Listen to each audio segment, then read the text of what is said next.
मेरे बच्चों, एक माँ को उसका बेटा उससे दूर हो जाए, इससे बड़ा और कष्ट क्या हो सकता है। बेचारी पहले से ही बांझ थी, भगवान ने किसी तरीके से उसकी झोली में एक बेटा डाल दिया। आज वो भी बेटा छोड़ के चला गया हो, मैया रोने लगी। ओ मेरे सैया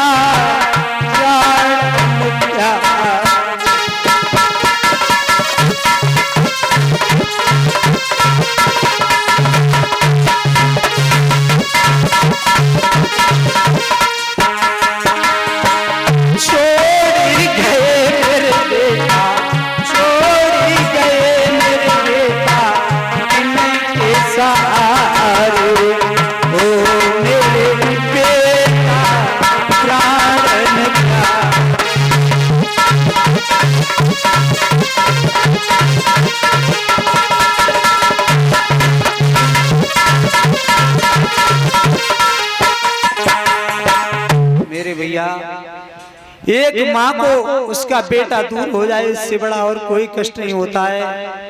आप भी जानते हो, किसी माता बहना के बच्चे नहीं होते हैं तो लोग उससे नाना प्रकार की बातें करते हैं।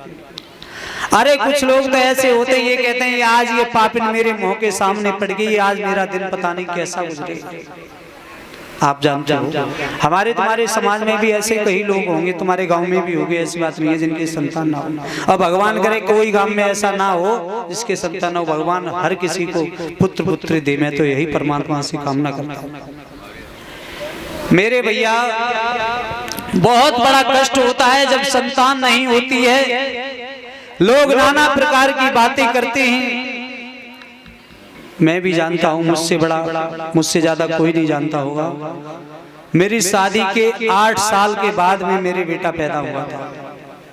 लोग नाना प्रकार की बातें करते थे, माताएं नाना प्रकार की बातें करती थी। मेरी पत्नी एक दिन बोली कि हमें बच्चा खिलाने की बहुत वो आती है। तो मैंने कोई बात नहीं है, भाभी का लला है, ले लिया करो, खिला लिया करो, कोई दिक्कत नहीं है। एक दो दिन तो हमने दे दिया खिलाने के लिए।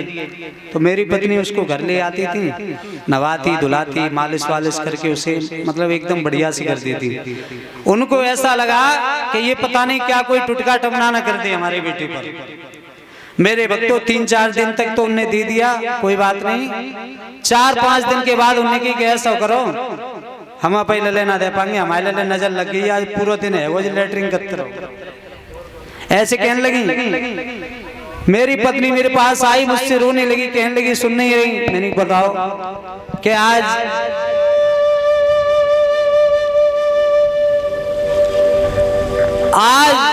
रोहित की मम्मी और अपने लला को ले गए और बे हमते कह रही थी कि हमारे लिए नजर लग गई है, वो सुबह से लेटरिंग कर रहा है, हम अब अपने बेटे को तुम्हारे घर जाने नहीं देंगे।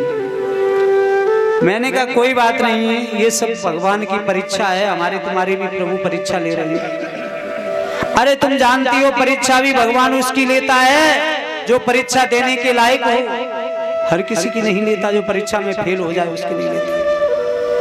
मेरे बच्चों, धीरे धीरे 8 साल गुजर गई हमारी शादी को, लेकिन कोई संतान नहीं।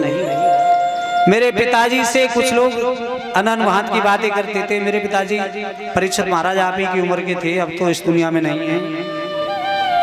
मेरे पिताजी सन 2018 में 15 नवंबर 2018 में इस दुनिया को छोड़ के चले गए।